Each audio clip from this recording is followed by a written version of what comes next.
এই শোনো, একটু শোনো। বলো, কি বলছো? মানে কথাটা যে তোমাকে কি করে বলি, আর না বলেও থাকতে পারছি না।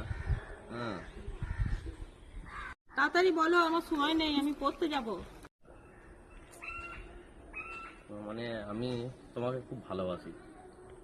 না না, আমি ওসব ভালোবেসে সময় নষ্ট করতে চাই না। আমার পড়াশোনা আছে, আর পড়াশোনা না করলে আমার কেরিয়ার নষ্ট হয়ে যাবে। দেখো, তুমি আমার কথাটা বোঝার চেষ্টা করো। তুমি আমার কথায় একটু রাজি হও। 2 বছরের মধ্যে আমি ঠিক চাকরি পেয়ে যাবো।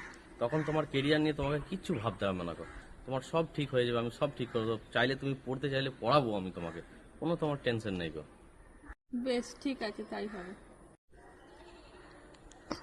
কি শান্তি পেলাম, বেশ চলো মনে যায়।